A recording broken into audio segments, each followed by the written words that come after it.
And before getting started, I'd like to just acknowledge a couple of people who have made this possible. First, I abandoned this guy, Keith Luce, who is the executive director of the National Committee of North Korea. And one of the reasons why all of this incredible talent is in the room is because the National Committee on North Korea had a session, an all-day session today of its members, and about 25 or 30 people flew in, all of whom are interested in engaging with North Korea. So among you is all this talent of people who have been involved in the human rights world, like David Hawk and NGOs, just an incredible collection of people. So first, shout out to Keith. Second, I want to thank Munsub Lee, who's my co-conspirator. He's the co-director of the Korea Pacific program here at GPS, and is an economist who works on a whole series of interesting issues in the Korean economy. But let's get started. I really want to jump in. So I put this panel together. I could have drawn anyone from this meeting, and it would have been a great panel, but these people particularly have expertise. But I thought that before we turn to them, I just want to give you a very quick timeline, because many of you don't study North Korea for a living like the rest of us do. So I see the sort of long arc of the last 5 years, starting with the missile test of 2017, Fire and Fury in the fall of 2017, September in particular. It's a very tense month in U.S.-Korean relations. I think we're going to find more bad things could have happened at that juncture than we now think. But then it turned very quickly, because Moon Jae-in made this decision to try to unfreeze North-South relations using the Olympics as the gambit. And that opened this quite extraordinary period of about 18 months between January 2018 and the middle of 2019, or exactly where you want to place it, where you had two major North-South summits, you had some handshakes, you had two major U.S.-North Korea summits, but something that people overlook is you also had 5 summits between Xi Jinping and Kim Jong-un. And this was a leader who didn't want to have anything to do with Kim Jong-un. He wouldn't be seen on the dais with them. And as soon as President Trump changed his mind in March 2018 and said, sure, I'll meet with Kim Jong-un, then all of a sudden Chinese interest just peaked. And so you had this very intense period of negotiations leading to some extremely interesting agreements north-south, a kind of rejiggering of the armistice institutions in a way that's been controversial but neglected. And then what happened was, in my view, Hanoi, which I think is going to be seen in retrospect as a quite pivotal event, because there was some possibility of a deal there, and when it fell through, it just became extremely difficult to put it back together. Now, some of you may think that's hopeful and crazy, and I certainly didn't mean that it was going to be denuclearization, because I don't think the North Koreans were ever interested in that. But could you have gotten something partial at that moment? That was a moment that was quite crucial in my view. And then when you go forward into 2020 and 2021, and you read the speeches, the North Korean speeches, you can just see this darker tone coming over them, where the expectation that anything is going to come out of a diplomatic process with the United States just starts to fall off. And by the time you get to the 5th plenum and the 8th Party Congress in particular, you just see this dramatic change in tone by 2021. And the shopping list comes in where Kim Jong-un basically says, look, we're going back to developing our nuclear and missile programs, and the testing recommences. So that's sort of the long arc, but let me just add in a few more facts.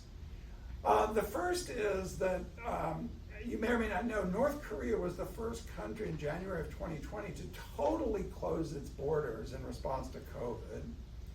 At that time, sanctions at the multilateral level, which China had briefly agreed to, they had started under President Obama, but they continued under President Trump, really start to bite the North Korean economy. So there's serious distress starting from 2019-2020. The humanitarian community, which is very heavily represented in the audience, is basically out of Pyongyang. No one knows what's going on in North Korea now, because no one's there. And so there's a lot of concern now that the situation there could in fact be quite grave. So who have we assembled? I'm just going to go down the row here. First, and I'm missing so many details of these incredible bios, but Allison Hooker spent 20 years in the State Department. And I think took over the Korea desk in the last 2.5 years of the Obama administration, and then was there for the entire Trump administration. Am I right? So 14 years at State as an intelligence analyst, and then I went to the National Security Council at the White House in 2014. That's right. It last 2.5 years of the Obama White House, and then all 4 years of Trump, so almost 7 years. Yeah. 77 months, in case anyone's counting. Which I did count. But there's one detail about Allison's career, which to me is one of the most interesting things, is that Allison was crucial in staffing both the Singapore and the Hanoi summits. And so probably knows more about those two events than anyone, and is candid about them, which is really neat. Jean Lee I've known for many years and is just one of the best Korean analysts, and just went such an interesting and different path. So just a few highlights. She opened the Pyongyang AP Bureau. I learned today that she sent the first tweet from Pyongyang. Is that correct? Yes. The first tweet from Pyongyang. Yes, I got them to turn it on for me. But now you're really going to turn to students. She hosts this incredible podcast called The Lazarus Heist, which basically talks about North Korean crypto activities. So we're going to get a bit on the diplomacy, a bit on alternative forms of finance and what's going on in that space. And then finally, Jeff Lewis is up in what I call Middlebury in Monterey. It's the Institute of International Studies there, and he runs the Asian Nonproliferation program. But 3 other things you should know about Jeff is, first of all, he founded Arms Control Wonk, which is this fantastic blog and site for those of you who are interested in arms control issues. He also authored this book, which is one of the most serious books on the North Korean nuclear issue. It's called the 2020 Commission Report on the North Korean Nuclear Attacks Against the United States. It's a fictional account of how a nuclear war on the Korean Peninsula could start, but it's rooted in theory about what crisis instability looks like and why you could get inadvertent war. But he probably is best known for the footprint that this wide community that he's built of people who do open source satellite analysis of North Korea's nuclear and missile program. So the way I thought this would go, because of the parade, I want to lead with Allison, talk for 15 or 20 minutes, maybe we'll pose you some questions, and then I want to go to Jeff, and then I think that the crypto would be a great way to wrap up. So Allison, why don't you lead us off?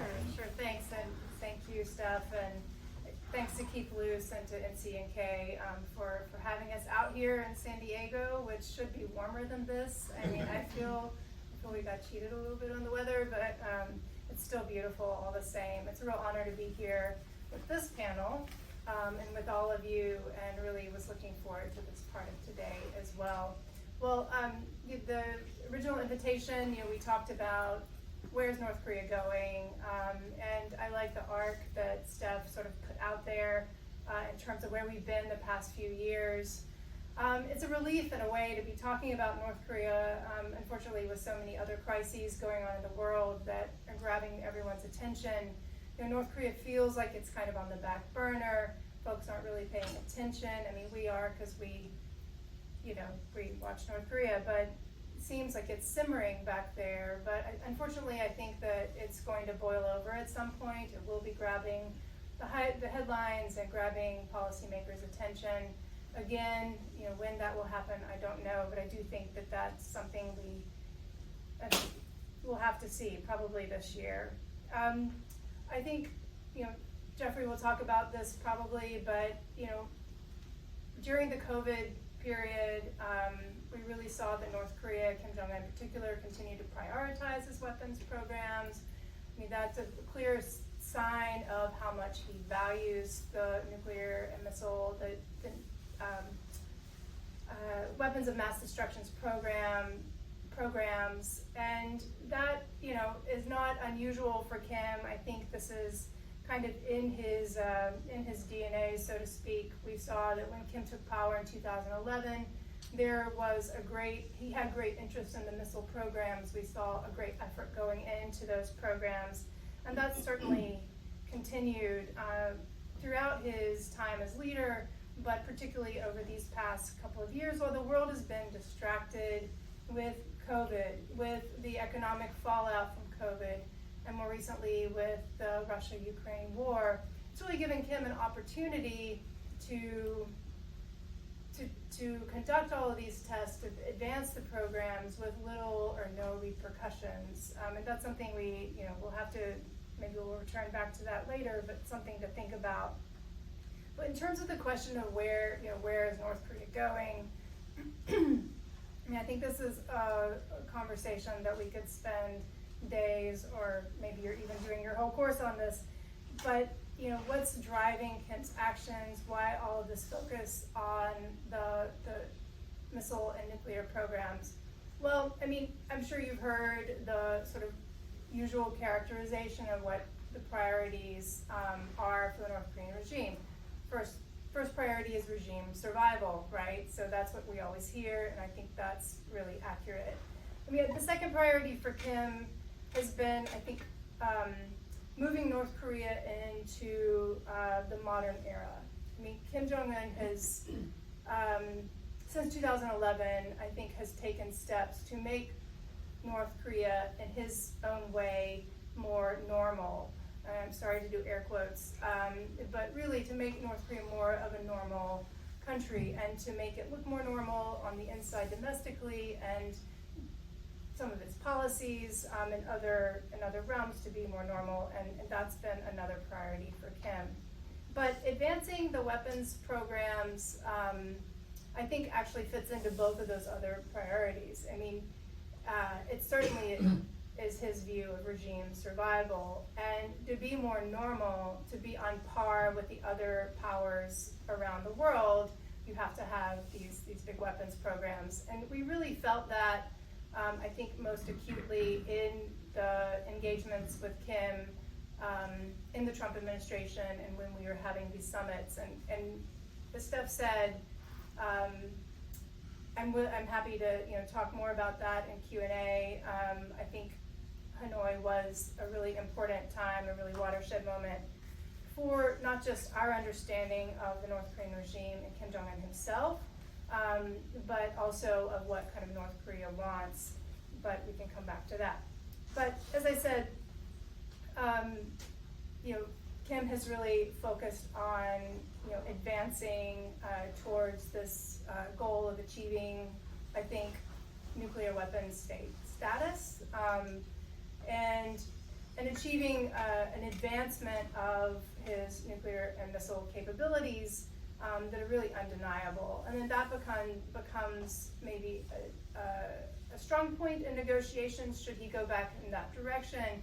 But at the end of the day, it's also part of North Korea's own national security, right? So they see themselves as needing, well, I'm going to open a can of worms with this, but as needing these programs to defend itself and as a nuclear deterrent. I'm using a bunch of buzzwords and shorthand here that should be expanded on much further, but that's really what Kim sees that he is doing with advancing these programs. That's my view. I would also say that so this goal of achieving sort of nuclear, acknowledgement of the nuclear program, it's a decades-old goal. I first encountered this goal my very first year on the job at the State Department. I was 6 months into the job, was sent to North Korea on a delegation for spent fuel canning. Not my expertise, not my area of expertise, but sent to be note taker on a delegation that was going to try to figure out how to fix the leak in the cans that held the spent fuel rods in the spent fuel pond. Lots of stories around that. But the main thing that stuck out to me was how determined that the North Korean official across the table was that North Korea's nuclear, that these plutonium rods be protected, that they be safe. And I engaged sort of, what do you mean by safe? You mean that they're not leaking so that the environment is protected and that, that we're safe and that your crops are safe. No, that the but the rods are safe. Those are our rods, and basically we plan to use them in the future. Well, that was interesting coming from a delegation that, the ultimate goal of the agreed framework was to get the rods out and for them not to have a nuclear program. But in these scientists' minds, in these officials' minds, this program was going to be around for a long time. And I have countless other stories, along that vein. But the point in telling that story is that, as I said, this has been a decades-long goal. And I refer to it as a pathway, that they're on that path. But we've seen North Korea take off-ramps and to go, to exit the pathway towards that goal. Agreed framework was one of these exit ramps. Let's go off. Let's see what the benefits are of exiting this highway towards nuclear weapon status, whatever. I'm sure I'm using all the wrong terms, but let's see what the benefits are. So exit for the agreed framework, that doesn't work out. They get back on. Six-party talks. Today is February 13, the 16th anniversary of the February 13 agreement, which I was present for as well. The Leap Day deal, another off-ramp, and of course the Trump summit's the most promising off-ramp that we had in all of the negotiation history. So now, the North is barreling again towards trying to achieve this goal. And I guess I would just sort of maybe start the closing of what I'm saying by suggesting that we need to find another off-ramp for North Korea that will be attractive. And this will be very difficult because Kim Jong-un sees that all of the lessons they learned from Libya, from the downfall of Libya, are being reinforced from Ukraine, the situation with Ukraine, and why would he ever give up nuclear weapons in today's world? That's a very good question. I don't have a good answer for you, but I do think we should continue to try. Some of the things, some of the questions that I was looking at and thinking about our talk today, what can we do to try to achieve that? Well, yeah, I said I was an optimist, but this is, it really does give me pause. Is engagement possible with the North again? Well, anything is possible. I mean, we sat down across from Kim Jong-un, never thought that was possible. So in the realm of the universe, I think anything is possible. But will we have enough to keep them focused and to get another off-ramp started? What I would like to say in terms of this is keep your eye, later on in the year. If the North turns to a previous playbook, as it has done with other U.S. election periods, we could see an offer or an answer to the offer for engagement later on this year, or as the U.S. presidential campaign begins in earnest. Although I don't know if I can take much more than what's already happening, but setting politics aside, I think the North will pay attention to that, and that might be an opportunity for engagement, and we'll see what happens with that. The other thing that could cause an off-ramp, as I believe was instrumental in 2017, that led into 2018, is sanctions. And again, there's another can of worms. It's very controversial. And I'll put some caveats on this as I finish this particular set of thoughts. But through the end of the Obama administration, what we called the maximum, we called it the global pressure campaign, and then into the maximum pressure campaign, not the Iran one, but the North Korea one, which we had that was the first time that the administration had used maximum pressure campaign. Through that, I think that North Korean behavior was shaped by the pressure that was applied through those sanctions. Now, it took a massive effort, and massive effort of diplomacy globally. It took State Department officials getting on planes, this can't be possible in a COVID period, but getting on planes, going around the world, convincing other governments, allies, partners, and like-mindeds that they had something that they could contribute towards the sanctions implementation. It was effective. China is always the X factor here, because they will come in and relieve pressure for North Korea. There are solutions to that problem. I'm not sure they're available right now at the current moment of tensions with Beijing, but secondary sanctions are an option on China are an option. They can be effective. It's not the best solution, but it is available as a tool. So I guess just in closing with these thoughts, and as I said, Steph, I'm happy to revert back into any other more interesting part of the conversation. Just in closing, I think Kim is taking North Korea in the direction that his predecessors set them on that course. I think he sees value in advancing both of these programs. It isn't just to be provocative. I think he sees it as an element of their national security. However, I think there could be off ramps, and there are things we haven't tried yet. Negotiating with North Korea is always tricky, and as I said to you earlier, even if you think you've achieved some very warm and effective goal with them, they will always break your heart by causing problems in either the implementation of agreements or backpedaling or a whole host of other problematic behaviors. But it's always worth trying, and I hope that we continue to try. So I'll stop there, but thank you for that opportunity. Yeah, Allison, I think that just segues perfectly to you, Jeff, because we didn't plan this around the parade, but the parade's been quite consequential in terms of what we now know. So tell us what's going on. Right. Well, Steph says a lot of smart things, and he said a lot of smart things in the introduction, and there are like two that I want to pick up on to start with.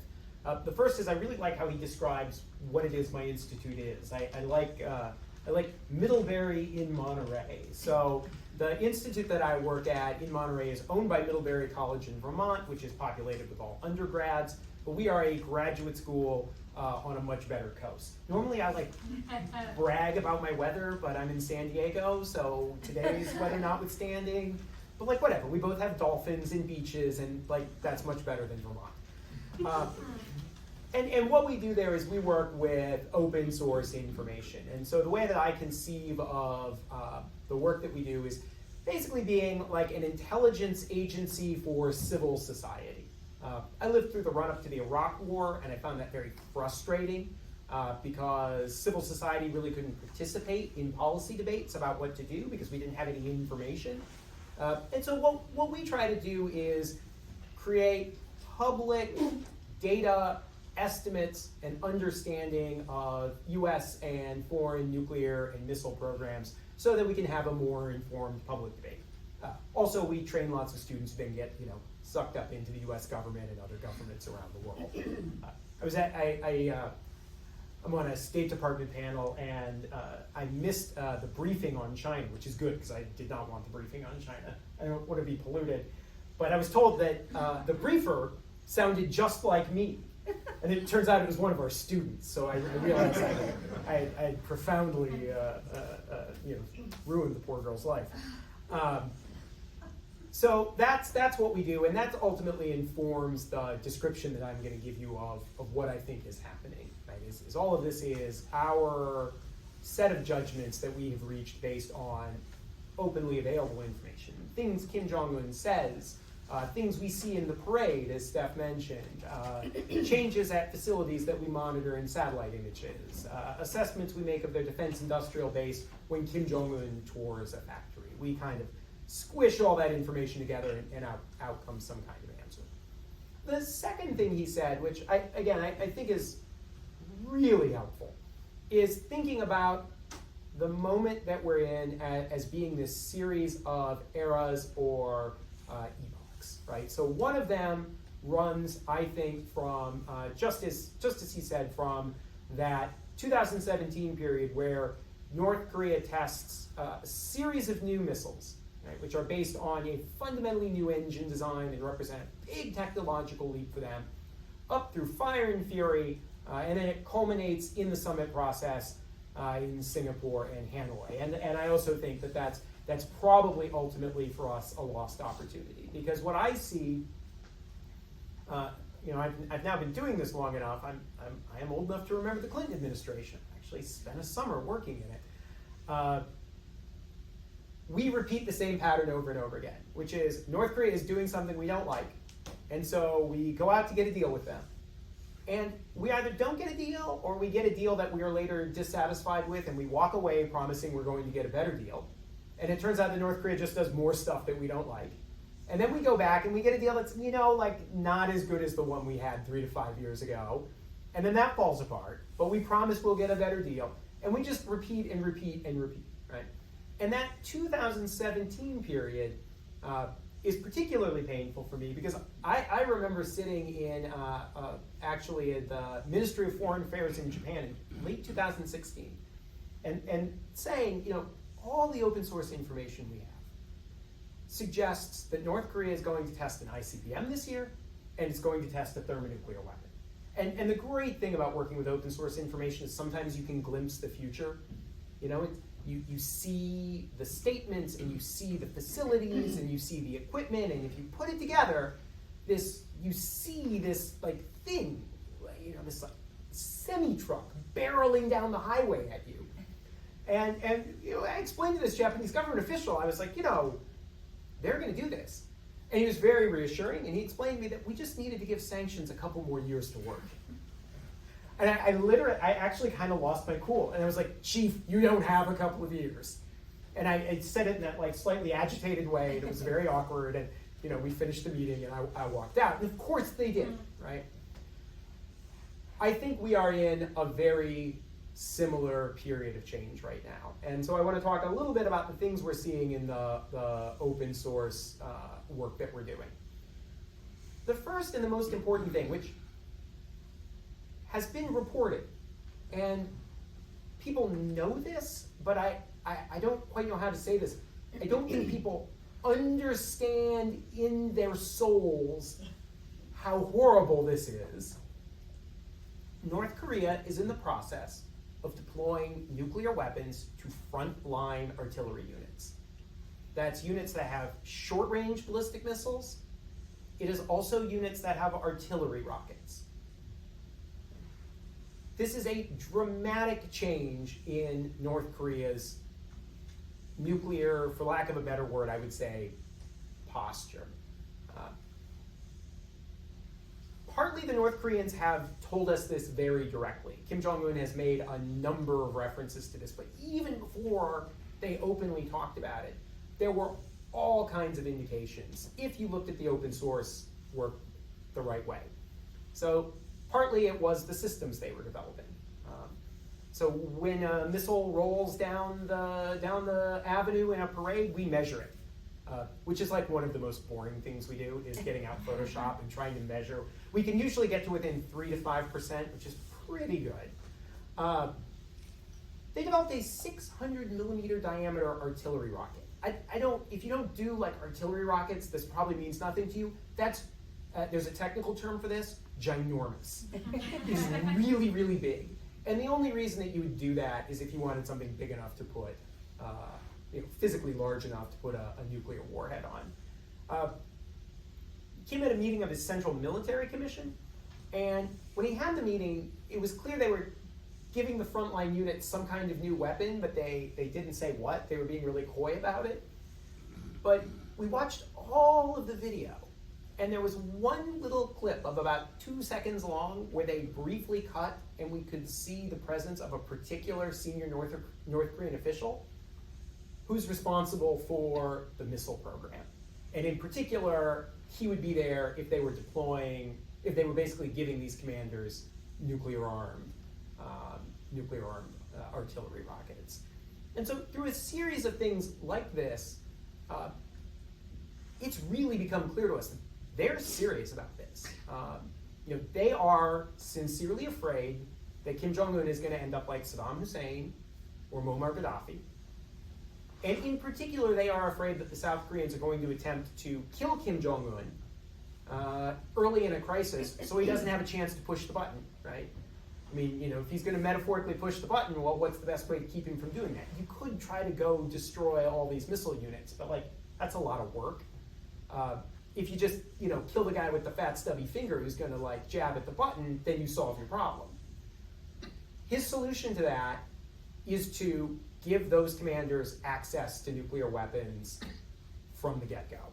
And so if he's dead, then they have this ability to still carry out their war plan, which they believe helps offset their conventional inferiority, which makes sense. They're not going to win a conventional war against the United States. Their best hope to even that up is nuclear weapons, which, by the way, is exactly the strategy that the West had in Europe in the 1950s. That's a really profound change. And one of the things it means is the North Korean nuclear arsenal is going to be so much bigger than you expect. I keep seeing people say that North Korea has 20 nuclear weapons.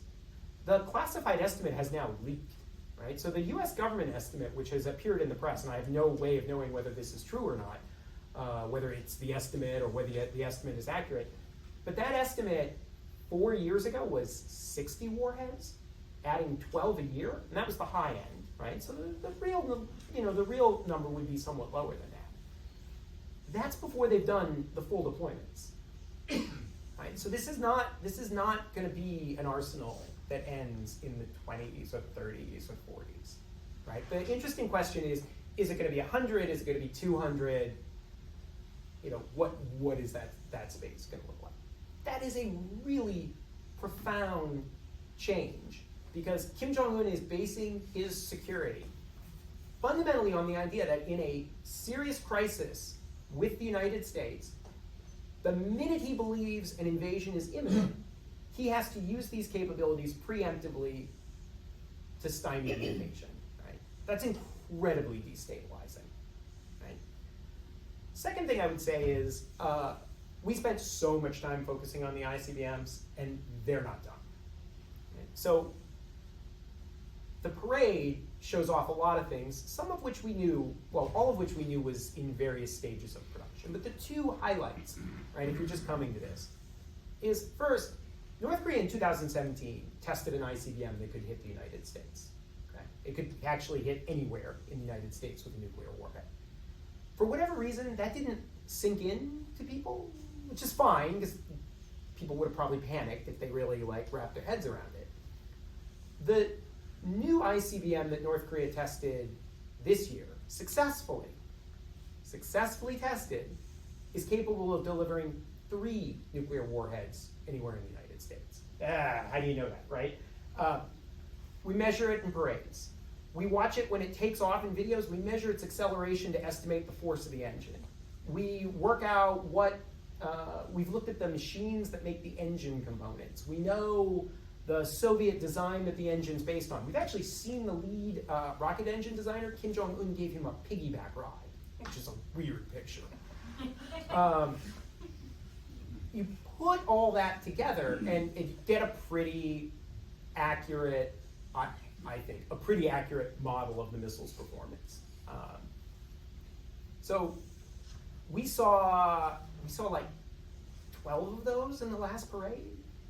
That's 36 warheads worth of missiles right there, right? I mean, that's already well above what people are taking. By the way, the reason they're doing that is that we have these missile defense interceptors. It's 44 in Alaska. I think it's going to go up to 64. But we fire 4 interceptors per warhead.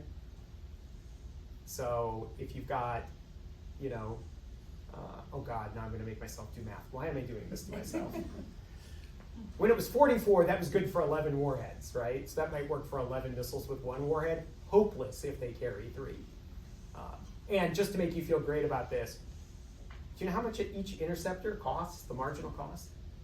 $100 million. Which means it costs $400 million to defend against every one of those North Korean missiles. He thinks he can build his way out of his problem, and he might be right. It's not the last thing they're doing. That missile, which is really big, is the fuel in it is in a liquid form. That's a pretty typical way to make any kind of missile. There's a fancier way to do it. It's the way the US and Russia do it, which is we have missiles with solid propellant, so like they're constantly fueled all the time. You don't have to fuel them up, like you don't have to put like gas in them in the way you put gas in your car. They're much easier to handle, much more straightforward, like a more flexible system. North Korea is doing that too. Actually, a couple years ago, I was asked to consult on a project. Some people were doing a threat assessment in North Korea, and I was asked when I thought North Korea could develop a solid propellant ICBM, and I was like, well, in the next couple of years, just looking at how quickly the US had done it after achieving certain benchmarks and some of the stuff we'd seen in North Korea. And magically, I'm cited all through the report, but not in the section that says they can't build a solid propellant ICBM for 15 years. Yeah, well, last December they tested the big engine for it, right? They laid it down on its side and they fired it. So we now have really clear evidence that not only are they working to create large liquid propellant missiles that can carry multiple warheads, to not put all their eggs in one basket, to kind of diversify the kinds of systems they have, to have some systems that are going to be more flexible for other kinds of deployment. I'm being vague because it gets pretty technical. They're also working on a whole other generation of ICBMs. So you can just add that up, right? Like, that's a lot of nuclear weapons. So, why is Kim Jong-un doing this? Sometimes people say, like, you can't see intentions from space. And I say, oh, hooey, you sure can. One of my favorite examples of this is, I think Singapore and Hanoi were missed opportunities. I think the Trump administration was right to go. I don't think North Korea was offering to abandon its nuclear weapons. We can talk about what I think they were negotiating for, but I still think there was an opportunity there. In the middle of that process, we watched them expand a lot of facilities. And my favorite example of it is we got a beautiful picture of one of the monuments that they built to an ICBM test, and you could see a crowd of people had gone. It looks like it was an undeclared visit of senior officials to the monument. Right? And that visit corresponded perfectly with some defector reporting that came out that said, whatever they're saying externally, internally the propaganda is still emphasizing the importance of nuclear weapons. Like, up to and including, we can see in space them dragging people to these monuments, right? Because we see their shadows. So, I think Kim is pretty committed to this program. I still get calls from people saying, like, is he trying to get attention? Like, what message is he trying to send? Like, what does he want? And I think the answer is, he sees this as a valuable military capability that safeguards his regime against invasion. I wish he had some other feeling about it, like nuclear weapons are terrible. I wish I could change his mind on a number of topics where he and I have what, let's politely call them policy disagreements. But I think at a fundamental level, he has made the decision that a lot of other countries in the world have made, like 8 other countries, right? That these weapons are essential to regime survival. And he's not confused about it. I don't think he's morally conflicted about it. Like, fundamentally, he sees these things as added value. Now, having said that, I still support trying to find some kind of diplomatic path forward. In fact, it's not despite having said that, it's because I said that.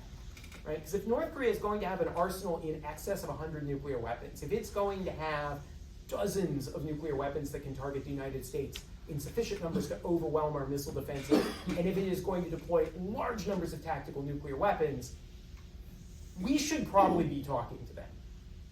Like, we don't have to like them to realize that we have a shared interest in making some kind of progress toward reducing tension. So while I don't think it's very likely that Kim Jong-un would disarm, I do think that there is some prospect of using diplomacy to sort of elicit better behavior from him. And I always think back to exactly my reaction when we started this last round of diplomacy, when that period began because the North Koreans were willing to send an official delegation to observe the Olympics in South Korea, right? And a lot of people were really bent out of shape about it. in part because there are a lot of people in Washington, especially, very skeptical about the value of diplomacy and very skeptical about the value of engagement. And my feeling about it was really simple. I was all for it because I just want to live long enough to see another Winter Olympics. Thanks. Well, that's a dour way to end, but I liked it. So you might be wondering how all of this circles around to Gene, who's opened the AP Bureau, but it has to do with how the whole programs are financed. And one of the things you've been doing is tracking some of the illicit activity as well as sanctions evasion that sort of have permitted the processes that Allison and Jeff have been talking about. So take it away. Yeah, I mean, where do I begin? There's so many things I want to ask you both about, but I'll try to tamp down the journalist in me. I will just explain that I landed in North Korea. My first trip was in 2008, but my first day of work was the day that Kim Jong-il disappeared, and some of you may have heard this story, but that was the day that we expected in September 2008. Expected this big, if you're Korean, you know what a Hwangap is, the 60th anniversary, huge milestone, and he wasn't there. Yes, exactly. We didn't know, but you probably knew, but he had suffered a stroke and was in a coma. And immediately, that's my first day of work. Immediately, the story I had to write was what happened to Kim Jong-un and who's going to succeed him. And at that point, Kim Jong-il. And at that point, we didn't know, right? We knew that there was an oldest son, Kim Jong-nam. We knew that there were perhaps several other children. They had never been revealed. So I just mentioned this because his name, Kim Jong-un's name, had never been mentioned in state media up until, it was actually a couple of years after that. So my time, I landed in North Korea, and during the time that I was working in North Korea, it was a lot of rumor about the succession plan. That was the period I call the succession period, trying to groom or cultivate this and train this young son who's going to succeed him. Now, when I did see Kim Jong-un in person when he made his debut, I could not help but notice how young he looked. He's just a couple years older than the students here, maybe even younger than many of you. And I mention this because also the other thing that I did was I broke the story about the Leap Day deal. But that deal was Kim Jong-il's deal. That was a deal that Kim Jong-il wanted to have in place before he passed away. He knew that he was going to pass away, wanted to have a deal with the United States in place. And I would argue that by allowing me, an American journalist, to open an office in North Korea was also a signal to the United States. That it was also a way to project and say, listen, we want to have a different relationship with you. We're going to let this American in. We kind of trust her because she looks like us. That's what I think. In any case, I do think that Kim Jong-un was thinking, this deal isn't going to work for me. I actually need more to prove myself to my people, and so that I'm not just the young son that nobody knows, because no one's going to talk to me. No one's going to sit down with me. And that process of trying to build a strategy or a plan, a path to how he was going to prove himself to his people, and also be strong enough to summon or to draw the United States to the negotiating table, started very early on. Now, he is a young man, and he's a millennial, and he was educated, we know, in Switzerland. So he saw how the world was changing. He saw how all of us were becoming reliant on technology. One of the things I noticed, and I wrote about very early on, was what I call the digital revolution. That Kim Jong-un was projecting himself as a young man who's going to be like his father and his grandfather, but much more modern. He was going to take North Korea into the future. So all of a sudden you started seeing computers with a little red tag saying that they were gifted the leader. This was something that his father started, but his father started this for him, laid out this carpet and wanted him to step into this role of being the young Kim who's going to take over with this very modern understanding. And the way it was characterized to the North Koreans during these secrets, well, I say they're secret because they're secret, we were not privy to them, but the North Koreans were going to study sessions, and I would talk to the North Koreans and they would say, yeah, he's being portrayed as a modern military strategist who uses computers in his strategy, in his plan. So I thought, okay, on the one hand, I want the North Koreans to modernize their economy, their factories, to get as addicted to the technologies as we are, as a way to get them to engage with us in the outside world. But I did wonder from a very early phase, is there another side to this? Is there a darker side to this? Because I do think the North Koreans are always thinking about multiple purposes. And so I was just thinking, okay, I'm gonna watch all of this investment in science and technology unfold, but what else should we be thinking about if we're thinking like Kim Jong-un? Now, I'm gonna go to 2017, because we're starting at 2017 in a sense. I just gave you a little bit of backstory about Kim Jong-un. But actually I'm gonna go back to 2014. I went to the ski resort. He opened the ski resort in North Korea. And I am a big snowboarder, so of course I'm gonna go. But it was Massive. so yeah, Masha Young. But I did also want to go there to see what this was about. And I remember at the time when I got out, I said, he's gonna try to make himself part of the Olympics. At that point, we knew that there was going to be a Winter Olympics in South Korea. And I said, I know it sounds strange, but I think he's building this so he can be part of the Olympics. And I do think he had a strategy of making sure that North Korea was going to be part of the Olympics, but was it going to be on a path that was friendly or one that was threatening? Now, his father, Kim Jong-il, also wanted to be part of the Olympics in 1988, Yeah. the Seoul Olympics. But if he wasn't included, Yeah. he was going to try to derail them. And so that's when we saw the shooting down of a South Korean airliner, 2 North Korean spies who went on board, one of whom ended up not taking her cyanide pill successfully and is now living in South Korea. And so very interesting story on its own. I do think that Kim Jong-un was going to use that playbook, but in a different way. And that was to create a period of tension that was so extreme that South Korea would have no choice, backed into a corner with possibly an Olympics that no one was going to attend, and use that as a moment for diplomacy. So, unfortunately, I did write an editorial laying this out in the New York Times, and they put the headline on. So just so you know, we don't write the headlines, and it said, "Will the North Koreans win the Olympic medal for deceit?" Because, and that's not actually my point. My point was that there's a reason, there's a whole method to the madness, that there's a plan that Kim Jong-un has, I think, and that he wanted to create tensions in that year of fire and fury in 2017 to get the region to a point where he was, his program was strong enough so that when he did emerge, it wasn't as this young son who inherited power and that people would treat like the little heir with nothing to his name, but that he was going to emerge as somebody with an established nuclear program. And I guess I would ask you whether he had done enough of that with the fire and fury of 2017, and then step into this new role as a diplomatic statesman. So I think that he was thinking very carefully about the phases of his leadership.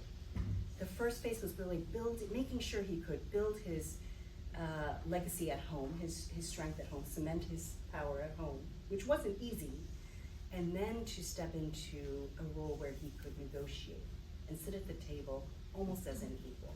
So, but I do also think, and I agree with you with the sanctions, those sanctions were punishing. When I went to North Korea, when I was in North Korea, I think I was there with Key in 2017, Otto Warmbier was still there, and all of the conversations I had with North Koreans, they were really worried about China.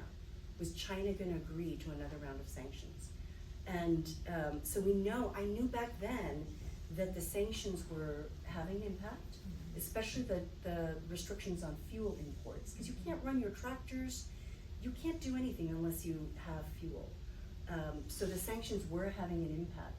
And I think that far before that, Kim Jong-un was thinking, I need to have a way to get around these sanctions. I need to have another way to make the money to support this program that is going to sustain me.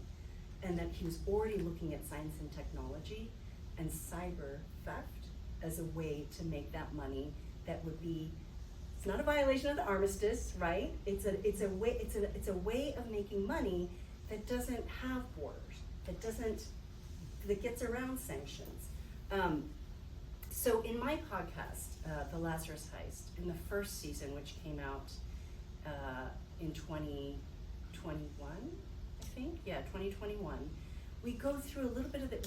We focus on 3 major cyber attacks. The first, I wanted to start with Sony Hack, because I was in North Korea at the time when I heard about this movie being made, The Interview. But I wanted to start with that because I think it's one that many people will remember, and to years later go back and unpack it. I think that was the one where the North Koreans really planted the flag regarding their capability. Frankly, I think we always underestimate the North Koreans because this is a country that is so cut off from the outside world, where very few people have access to the internet. And so it's very hard to comprehend how they're able to create or cultivate or train hackers who could be capable of carrying off a cyber attack like the Sony hack that just, any of you remember that? These guys are too young. Yeah, these guys are too young. Yeah. Anyway, listen to the first season. Then we go into the Bangladesh bank heist, which was an attempt by the North Koreans to steal $1 billion. And then into 2017 with the WannaCry ransomware attack. Now I will just tell you that it was very clear to me that the North Koreans were investing in science and technology, both to modernize their economy legitimately, but also to create this small cadre of computer experts who would be working on behalf of their country by raising money through illicit means. Now, in season 1 of the podcast, we do also go back in history to look at all the different illicit money-making schemes that the North Koreans have engaged in. And that meant counterfeit $100 bills called super notes, methamphetamine labs, all kinds of things that Kim Jong-il did. But Kim Jong-un was like, oh, I'm gonna use computers. And the North Koreans, they've invested in these young men. What I find so interesting is, in order for these North Koreans to understand how to take advantage of us, they also have to learn how to live like us. So they sent them overseas, and they have to learn how to use the internet, how to use a credit card, how to bank, because we do everything online right now, right? So that to me was another fascinating part of my investigation, was trying to understand who these young men are, not just treating them like nameless, faceless teenagers in a hoodie in a bedroom, but understanding how the North Koreans actually created this cyber army and what the pressures and motivations were that drive them to become the best hackers in the world. And when you think about it, I mean, they're not just doing it for a quick windfall here and there.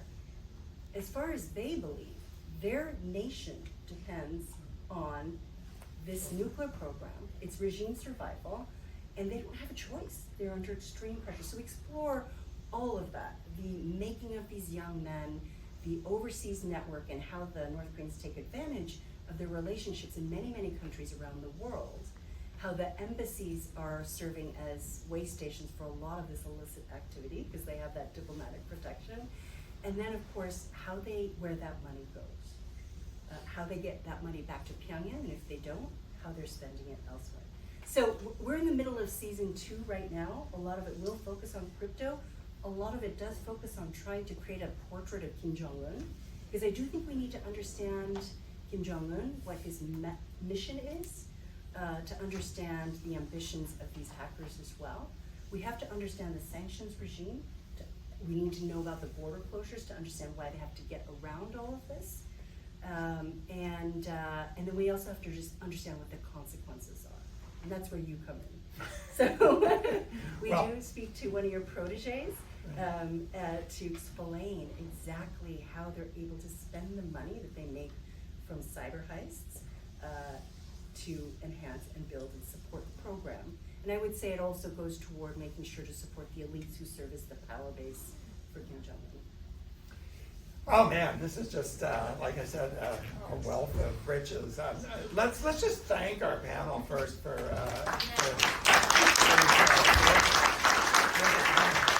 got people left to leave and touch lights. Bye. So look, we've got half an hour. I could ask a million questions. I'm not going to do that because I like to just open it up. So why don't we take some questions from the floor, and then if we don't get them, then we'll just talk among ourselves. So those are your choices in effect. Go ahead. So I'd like to ask Dr. Lewis, why would you make so many types of missiles? It seems like you narrow your inventory down to the long ones, the medium ones, and the short ones. Why have looks like eight or nine different types? Yeah. First of all, I don't know because I agree with you. It is incredibly inefficient. What I think is the case is it's very easy for us to imagine what an optimal program is from a kind of resource allocation. But then if you kind of ask about the U.S., it's like, wow, how many types of camouflage do our military services have, right? The Navy won't share with the Air Force. Like, we have these ideas of competition, and my sense is in North Korea, the driving factor is that you have a munitions industry that is very powerful, and it's, its power comes from Kim Jong-un, but it's symbiotic. And I think that, like any big industry that mostly gets what it wants, they get the ability to do lots of different things. And so just like I think in the US, honestly, we saw it a lot in the Soviet Union. You had a big, powerful defense industry that was able to do tons of different things. They seem to be able to do that too. So I think it is, I always go back to, and I mentioned this at the meeting earlier, just how physically affectionate Kim Jong-un is with the missileers. Like, I watch him in lots and lots and lots of guidance videos, and most of the time he's bored out of his mind.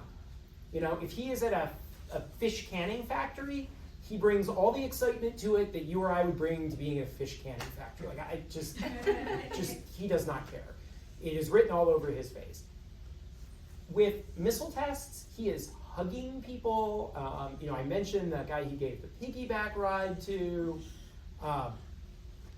He just, they did a defense exposition where they put models of every single new system that they had developed in a giant hall, and so they sort of showed off the diversity of the systems. It was a thing to be proud of, that this industry was this vibrant and this capable. And after he finished his speech and all the attendees went out, they literally brought in a bar, and he and the senior managers associated with the missile programs and defense parts of the economy sat down with drinks and food and cigarettes. And it was like, he looked happy, right? He was socializing with them in a way that was really profound. So my sense is that you have this incredibly powerful defense industry that has this very symbiotic relationship with Kim Jong-un. As you said, it is his symbol of who he is and what he has done for the country. And that kind of largesse means you get to do lots and lots and lots of cool science projects. You do see rockets everywhere. I mean, it's on the notebooks. I bought notebooks, children, like notebooks for school that have the rocket on it. Of course, when you go to, the rocket imagery is everywhere, rockets and missiles. And so you see how important it is for the North Koreans and what pride they take in it. Because they do see themselves as a small country. And like, look what we've done. Yeah. We know we're poor and we're small, but look, we've managed to do this, right? And as a man, let me tell you, they compensate. So, and I think, in the pictures, Riesel Jew, the wife, was wearing a little rocket necklace, Yeah. right? So now there's like a whole jewelry line around the Hwasong 17. It's incredible. But I wanted to ask you, and this is what I mentioned before, and both of you, he said he was done, he was satisfied at the end of 2017. I'm satisfied with the program, and now I'm gonna shift. But maybe in the diplomacy, he realized it wasn't enough when the diplomacy fell apart. And I need to retreat and build more, so I'm in a stronger position. What do you think? I think he just can't help himself. Okay. It's kind of like, well, it's a terrible example, but it's like purses or shoes, or jewelry. I honestly think, I'm being a little flip, but I do think it's a personal interest. He's personally identified with it. We saw it immediately in 2011 when he took power. There was an immediate uptick in the missile program, and you know, in the designs and the accuracy. He was really going after accuracy. So I mean, I don't know for sure, but I do think it's just personally he's identifying himself with the program. And if he's able to get the world to consider his country a nuclear power, then he's done something that his father and his grandfather couldn't do. And I mean, just briefly, like, he took his daughter to a missile launch. Correct. I mean, that was not a hastily deliberate. considered decision. it was the first time you are going to see her, they are holding hands in front of a missile that's about to be fired. You know, it's, Let's message is clear. let's get some more. I'm just going to work back. Susan, you want to start now? Well, continuing on this sort of motivation idea, so I'm struck by there wasn't one mention among any of you of any economic modernization motivation of these leaders. And from the standpoint of the South Koreans, from the standpoint of the Chinese, work that over many years that I sort of bought into this theory because of having watched how it changed Chinese foreign policy to pursue market reform. You know, we did this thing in Asia Society, John Delury and I, and anyway, but and the Chinese are always saying when the North Koreans come to NESAD, you know, let's have a special day on economic issues. Let's have the World Bank there, the IMF. This is the way, this is the off-ramp. It's economic development. But I didn't hear anybody say anything to provide any evidence of that. We brought North Korean economic officials here in the hopes that we could stimulate this kind of aspiration. Second related thing is, of course, Kim Jong-un has been educated outside of North Korea. So, and of course, when he comes to power, then people have this hope that his notion of modernization is going to be one that's more convergent with a responsible country, not weapons and stuff like that. But on the other hand, what I think I heard you say is that the fear of attack from the United States and its allies is genuine. This is, although, Allison, I got a little confused because you talk about the status of a nuclear weapon state. So, you know, some people would say that for some countries, it's really about status, like India, maybe.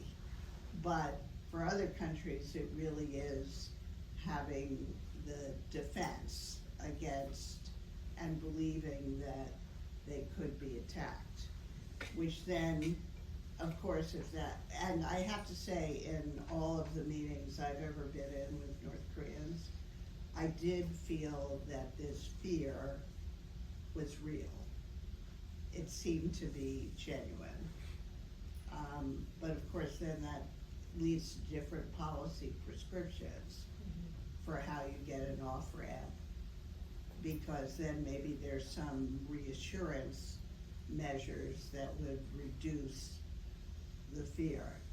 And then one last observation about motivation is, I wonder if Kim Jong-un is insecure about how much of a national leader he is because he was educated outside of North Korea. He didn't really grow up there. And so from the standpoint of maybe other members of the elite or even the public, he doesn't have the same credentials as a true nationalist. And I'll just conclude with one interesting thing that happened when we, on one visit to North Korea, we went to Kim Il-sung University and had to tromp through the museum with all the pictures of Kim Il-sung and Kim Jong-un getting trained by Kim Il-sung and stuff like that. So that's, and then at the end of the visit to the museum with the exhibition,